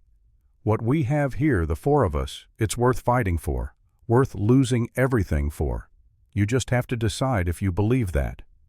I do believe it, Grace said fiercely, but believing doesn't make the fight easier. No, Jonah agreed, but it makes it possible. They descended the ridge together as the last light faded from the sky. That night, Grace lay surrounded by 3 male bodies and tried to imagine going back to Charleston, to sleeping alone in a narrow cot with only silence for company. The thought made her chest constrict with something like panic. She had tasted freedom, had learned what it meant to be wanted, not for what she represented, but for who she was. How could she unknow that? How could she choose walls and silence and the slow suffocation of a life spent serving a God who seemed more interested in obedience than joy? The days before Mother Superior's arrival passed in a blur of preparation and mounting dread. Grace threw herself into work learning to shore up tunnels and calculate ore yields and handle a pick with competence, if not expertise. Her hands grew calloused, her skin browned by sun that had never touched it through 6 years of habit and coif. Her body changed too, muscles developing from labor, her frame losing the softness of sedentary convent life and gaining the lean strength of a woman who worked for her survival. She practiced arguments in her head, tried to find words that would make Mother Superior understand. But every imagined conversation ended the same way, with disappointment in those pale blue eyes and the quiet devastation of knowing she had failed the woman who had saved her. On the 7th day, a new crisis arrived in the form of Hayes riding hard from town, his ancient horse lathered and blowing his weathered face grim. "Garrett's made his move," Hayes announced without preamble. "Bought up the debt on the Copper Star. $800 I owe to the bank, he paid it off and now holds the note. Says your father stayed at my place before he died, ran up charges. Claims Grace inherited the debt when she inherited the mine." Grace's stomach dropped. "That's not legal. Debts don't transfer to heirs unless they're secured against inherited property." "Doesn't matter what's legal," Hayes said bitterly. "Garrett's got Judge Harlan in his pocket, the territorial judge for this district. Had papers drawn up saying the debt transfers to you as part of your father's estate. You've got 30 days to pay $800 or forfeit your claim to satisfy the debt." $800. They had maybe $200 in cash, another $100 in ore waiting to be processed. They would need $500 more in 30 days, an impossible sum. "We fight it in court," Elijah said immediately. "Appeal to the territorial governor, expose Harlan as corrupt." "That'll take months," Jonah pointed out. "Months we don't have. Garrett will have armed men here the moment the 30 days are up, and legal or not, they'll take the mine by force." Grace thought about the collapsed tunnel, about ore trapped behind tons of fallen rock. "Bear your engineering assessment. You said there was a secondary vein deeper and riskier." Daniel nodded slowly, understanding where she was going. "We could reach it in 4 weeks if we work 18-hour days. The vein runs richer than what we've been pulling from the main tunnel, might yield enough silver to cover the debt." "Might?" Elijah repeated. "If we don't hit a gas pocket and die in an explosion, if the tunnel doesn't collapse and bury us, if the vein actually contains the quality of ore we think it does." "We don't have another choice," Grace said. "We can't run. This is our home, our claim, our life. We fight for it with the tools we have, which means digging." The vote was unanimous. They would attempt the impossible. The next 28 days blurred into an exhaustion so profound that Grace sometimes forgot where she was, who she was, what day it was. They worked in shifts, 2 in the tunnel, at any given time, one resting, one on watch for Garrett's inevitable return. Grace learned to read stone by lamplight, to identify the subtle variations in color and texture that meant silver versus worthless quartz. She learned to set charges with enough powder to break rock, but not enough to bring the whole tunnel down on their heads. She learned to breathe through the choking dust, to ignore the ache in her back and arms and legs, to push past exhaustion into a state where only will kept her moving. The silver was there exactly where Daniel's engineering calculations had predicted. Richer ore than they had hoped, veins of pure silver running through quartz like frozen lightning. They extracted it in buckets, hauled up by rope, processed it in the makeshift smelter Jonah had built, poured the molten metal into ingots that gleamed like captured moonlight.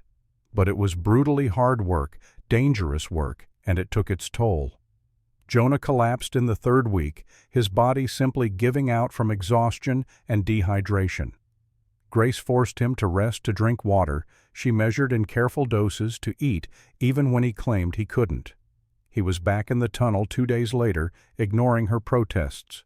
In the 4th week, a support timber cracked during blasting sent rocks cascading down on Daniel's position.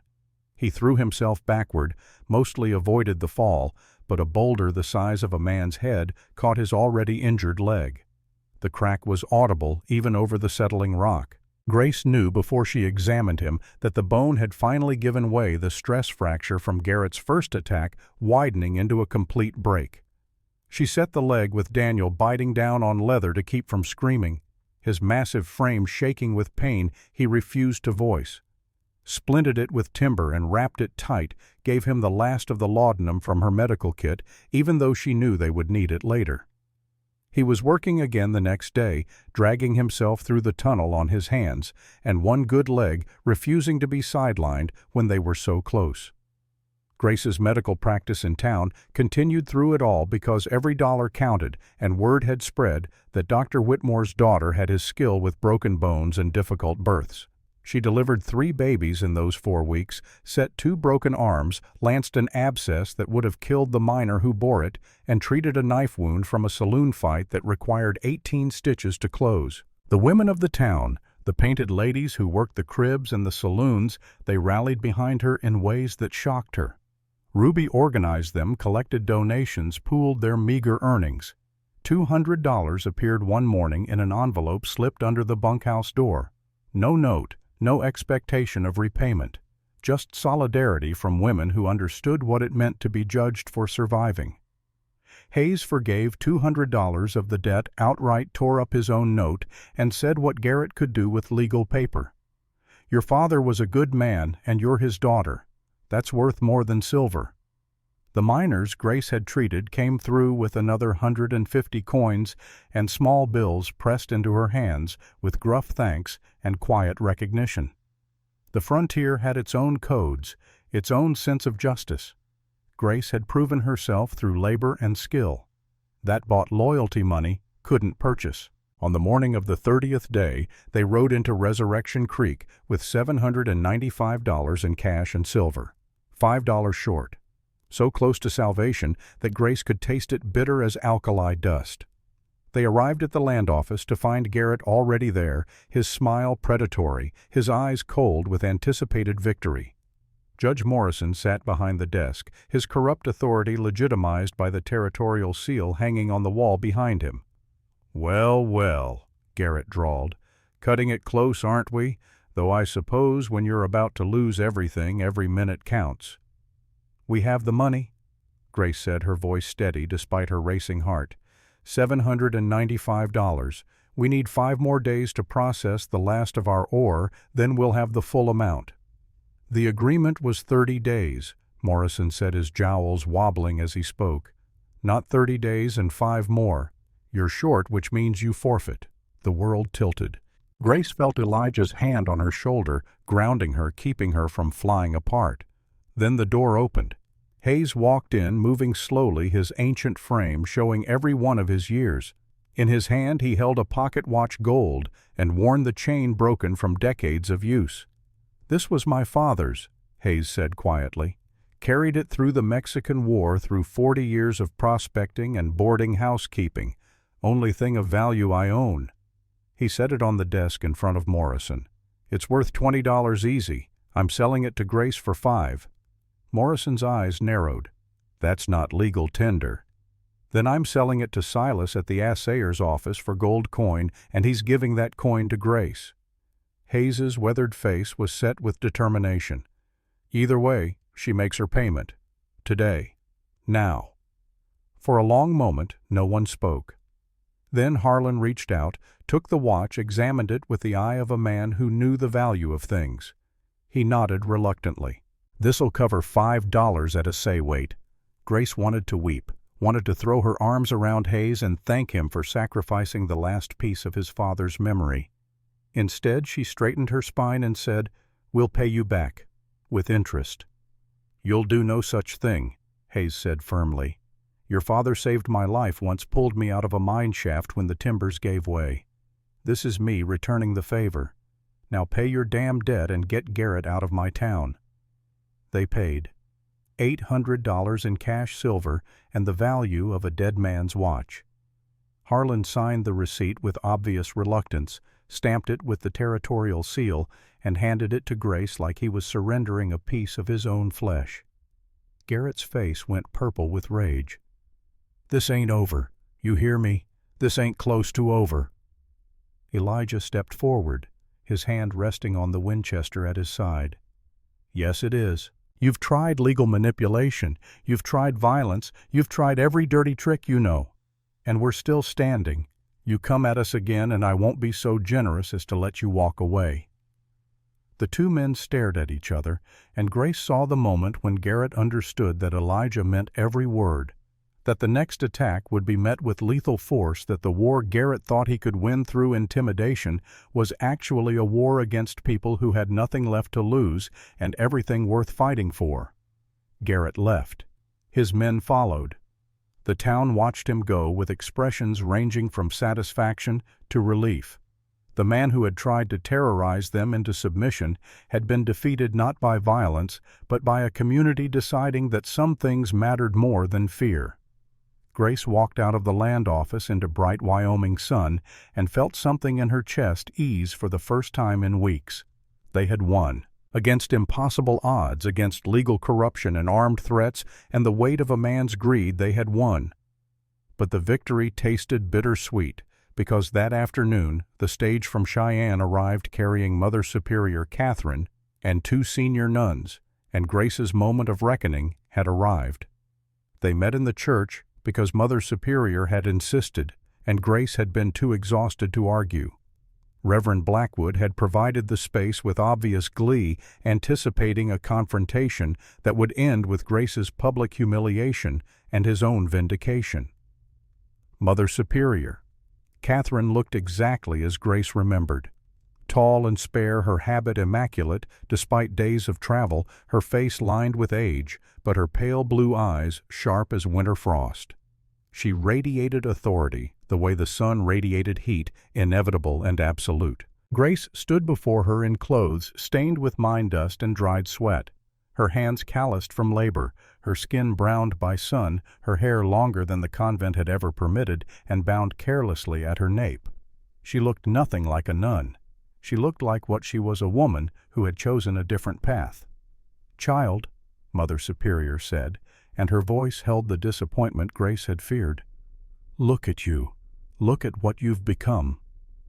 "I see a woman who works for her living," Grace replied quietly, "who owns property, who practices medicine, who has built a life on her own terms. You've been living in sin with sodomites." Mother Superior's voice cut like a blade. "Don't try to dress it up as independence. Reverend Blackwood has informed me of everything. The four of you living together fornicating, making a mockery of your vows and your faith." Grace felt anger rise hot and clean. "My vows were never final. I was a novice Mother Superior. I had the right to leave at any time." "And do what?" The older woman's voice rose, something Grace had never heard in 6 years. "Live like this, in degradation and shame. Bear bastard children to men who will abandon you the moment a younger woman comes along." "They won't abandon me," Grace said with absolute certainty. "And before you judge them, before you condemn them, you should know what they are. Elijah Stone is a decorated war hero who lost his wife and daughter to cholera and nearly died from grief before these men saved him. Jonah Thorne was exiled by his family for the crime of loving another man, chose homelessness over the asylum his parents threatened.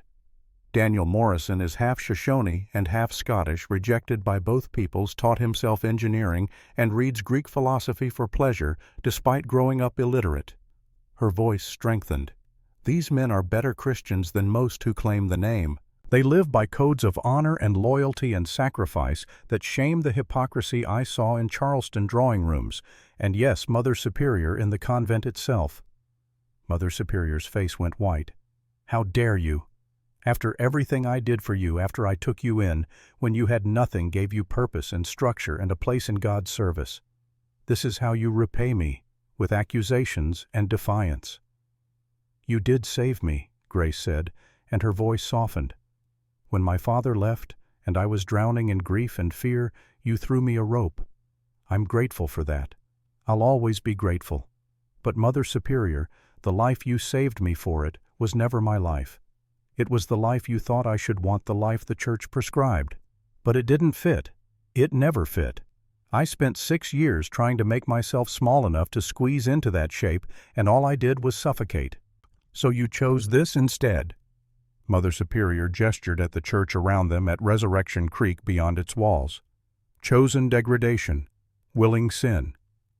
I chose love, Grace said simply. I chose partnership and equality and the chance to use the skills my father taught me. I chose 3 men who see me as a whole person, not just a vessel for prayer, or a womb for children, or a nurse for their comfort. They challenge me, they teach me, they trust me to make my own decisions. That's not degradation, Mother Superior. That's the closest thing to grace I've ever known. Silence fell in the small church. Mother Superior stood rigid, her hands clasped so tight the knuckles showed white. When she spoke again, her voice was cold as a winter grave. Then you're lost to us, lost to God, lost to any hope of salvation. She turned toward the door, her movements sharp with suppressed rage. I wash my hands of you, Grace Whitmore. You are no longer a daughter of the church. You are excommunicate damned, and I pray God has mercy on your soul because I cannot. She left her companion nuns following like silent shadows. The door closed behind them with a finality that echoed through the empty space. Grace stood alone in the church and waited to feel something. Guilt, perhaps. Regret. The crushing weight of divine judgment. Instead, she felt light, unburdened, free. She walked out of the church into afternoon sun and found 3 men waiting. Elijah, Jonah, and Daniel standing together in the dusty street, their faces anxious until they saw her expression. Then understanding dawned, and something like joy. It's done, Grace said. I'm officially excommunicated damned, and no longer the church's problem. How do you feel? Jonah asked carefully. Grace considered the question, tested her heart for wounds, and found only peace. Like I can finally breathe. Elijah's hand found hers, squeezed hard. Then let's go home. They walked back to the mine together, 4 people who had chosen each other against every rule society and church and common sense dictated. Behind them, Resurrection Creek buzzed with gossip that would fuel conversations for months. Ahead of them, the canyon opened like welcoming arms, red rock glowing in the slanting light, the Little Sister mine waiting with its promise of silver and hard work and the life they were building together. But as Grace prepared for bed that night, she found something in her father's medical bag she had never noticed before. A letter sealed addressed to her in his handwriting. Her hands shook as she opened it. My dearest Grace, it began. If you're reading this, I am gone, and you have met Elijah, Jonah, and Daniel. What I am about to tell you will change everything you thought you knew. The letter detailed how her father hadn't died of fever. He had discovered something in the mine, something beyond silver, a vein of gold so rich it would make them all wealthy beyond imagination. But he had also discovered that Garrett knew about it, had tried to force a partnership. When her father refused, Garrett had poisoned him slowly, making it look like mountain fever. I documented everything, the letter continued. The gold samples are hidden in the false bottom of my medical chest. The maps showing the true vein are sewn into the lining of my coat. I trust these 3 men with my life, with your life, with everything. They don't know about the gold yet. I was waiting for the right time to tell them. That time is now yours to choose. But Grace, be careful. Garrett will kill for this, and the gold changes everything. Grace's hands trembled. She looked at the medical chest, pried open the false bottom, and found 6 nuggets of pure gold, each the size of a robin's egg. Enough to confirm her father's words. Enough to make Garrett's attacks make terrible sense. She had thought they were fighting for silver and survival. They were actually sitting on a fortune that men would murder entire families to possess. That night, they made love with an intensity born of triumph and relief. All 4 of them tangled together in the wide bed, learning again the geography of each other's bodies, the sounds that meant pleasure, the touches that brought gasps and cries, and eventually the quiet satisfaction of being completely known. Afterward, Grace lay surrounded by 3 male bodies and thought about the future. The mine would play out eventually, probably within the year. They would need to decide what came next, where to go, how to build a life in a world that would judge them harshly for existing. But that was a problem for tomorrow. Tonight, she was exactly where she belonged. The seasons turned. Summer heat gave way to autumn cool, and then winter's bite. The little sister produced steadily through it all, not rich, but reliable enough to keep them fed and clothed, and planning for what came after. Grace's medical practice grew as word spread of her skill. She delivered babies and set bones and treated the fevers and injuries that plagued frontier life. The women of the town became her patients, and then her friends. Ruby, chief among them, a painted lady with a heart as big as the territory and a laugh that could crack stone. In March of 1884, Grace's monthly bleeding failed to arrive. She waited a month to be certain, then another using her medical knowledge to confirm what her body already knew. She was pregnant. 3 men, 1 woman, and no way to know which of them had fathered the child growing inside her. She told them at dinner, the 4 of them gathered around the rough table in the bunkhouse that had become their home. "I'm carrying a child. I don't know whose, and I don't care. This baby is ours, all of ours." The silence that fell was profound. Then Elijah's eyes filled with tears the first time Grace had seen him cry. His hand reached across the table, settled on her still flat belly with a reverence that made her throat close. "Sarah would have loved this," he said, his voice breaking. "Would have loved you. Thank you.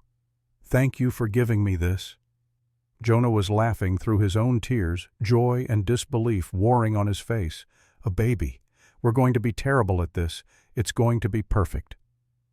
Daniel knelt beside Grace's chair, his massive hand gentle on her stomach, and spoke in Shoshone words Grace didn't understand but recognized as blessing. Then in English, "We'll protect you both, always, with everything we are." The pregnancy progressed through spring and into summer. Grace worked until her body told her to stop, then reluctantly accepted the limitations of carrying a child. The mine played out in July of 1885, the vein finally tapping into barren rock, the silver exhausted. They had pulled $14,000 from the little sister over 3 years, enough to buy their future if they were careful. They sold the claim to a company out of Denver, took their money and their possessions and Grace's swelling belly, and headed north to Colorado, where the laws were marginally more progressive and a woman could practice medicine legally, and 4 people living together might raise fewer eyebrows than in Wyoming territory. In January of 1886, Grace went into labor during a blizzard that buried Denver under 3 feet of snow. The midwife couldn't reach them through the storm. The doctor was dealing with injuries from collapsed roofs. Grace would have to deliver with only 3 terrified men to assist. She talked them through it, her own medical knowledge guiding them, even as contractions tore through her body with force that made her scream. The baby was posterior facing wrong, and Grace had to reach inside herself between contractions, had to manually turn the child while her body fought her pain so intense she thought she might die from it. 28 hours. That was how long labor lasted, 28 hours of agony and fear and stubborn determination not to die in childbirth after surviving everything else the frontier had thrown at her. Elijah held her when she needed strength, his military calm talking her through the worst contractions. Jonah's steady hands followed her instructions, exactly doing what she couldn't do herself. Daniel's massive presence anchored her when pain tried to sweep her away.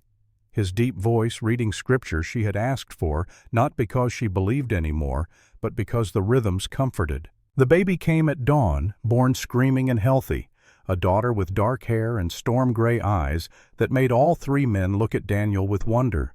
But genetics were strange things, and there was no way to know for certain whose blood ran in those tiny veins. It didn't matter. She was theirs, all of theirs. "Naomi," Grace said, exhausted and radiant, holding her daughter against her chest. "It means pleasant one. After all the unpleasantness, she's our joy." All 3 men wept. Grace had never been happier in her life. 5 years passed. The freighting company Elijah, Jonah, and Daniel started grew from a single wagon to a fleet of 12 hauling supplies throughout Colorado territory and turning profit enough to buy a house in Denver large enough for their growing family. Grace obtained her medical license, one of the first women in Colorado to do so, and built a practice that served rich and poor alike. She had delivered 63 babies by the spring of 1890, had saved 31 lives, had earned respect in Denver's medical community, despite the whispers about her domestic situation. Naomi was 5 years old, bright and wild and fearless, loved by 4 parents who doted on her equally. She called them Papa Eli, Papa Jonah, Papa Bear, and Mama sorted out the relationships with the easy acceptance of a child who had never known anything different. Thomas had been born 2 years after Naomi, blonde and gentle and showing Jonah's quick mind for numbers. Denver was more progressive than Resurrection Creek, but not progressive enough to fully accept their arrangement. The family existed in a strange space, not quite approved, but grudgingly tolerated their success, and Grace's medical reputation buying them acceptance that would have been denied to poorer, less accomplished people living the same way. On a June evening in 1890, Grace stood on the porch of their house and watched her family through the window. Daniel teaching Naomi to read despite his own late start with literacy, his patience infinite. Jonah chasing Thomas through the parlor, both of them laughing. Elijah at the desk working on accounts, his reading glasses perched on his nose, gray, showing at his temples now, but his body still strong, still capable. Her family, unconventional, scandalous, impossible by every measure she had been taught to value, and absolutely perfect.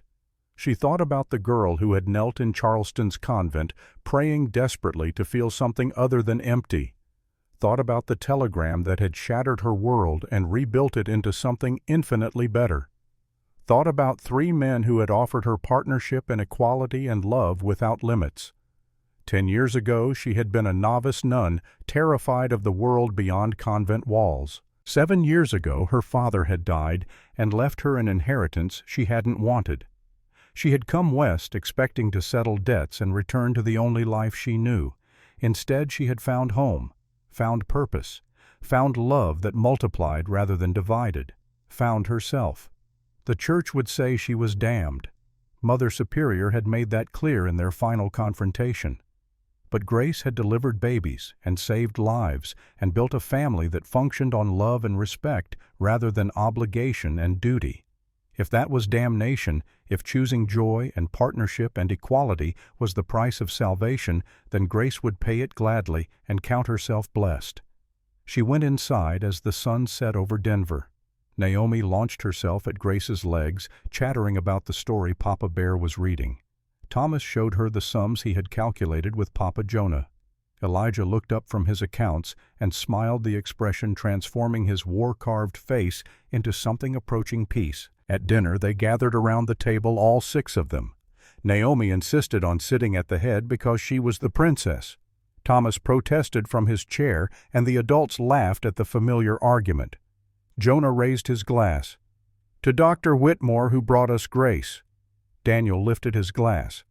"To Grace, who stayed when she could have run." Elijah's eyes found hers across the table. "To family, chosen, earned, loved." Grace raised her own glass, her throat tight with emotion. "To all of us, may we never stop choosing each other." They drank. The children had milk, which Naomi protested with theatrical despair that made everyone laugh. Through the window, Denver sprawled under the first stars, mountains rising in the distance, the frontier that had tested them and shaped them and given them space to become who they were always meant to be. Grace looked at each beloved face and thought about the long road that had brought them here.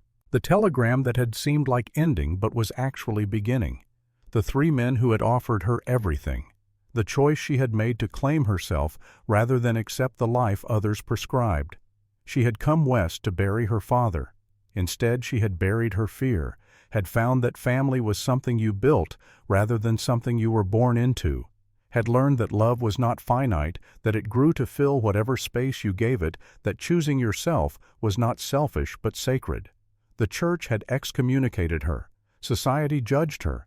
But Grace had saved lives and raised children and built something real with people who saw her completely and loved her anyway. If that was sin, she would sin gladly. If that was damnation, she would burn with a smile. Because she had found what every person searches for and so few ever find. She had found home. Not in a place, but in people. in partnership, in choosing and being chosen in return. And that was worth everything she had given up, worth everything she had fought for, worth the whole world and heaven besides. Grace Whitmore had come west as a nun seeking to settle her father's debts. She stayed as a woman who had finally learned to settle her own accounts, to claim her own life, to choose her own path. And she had never been more saved,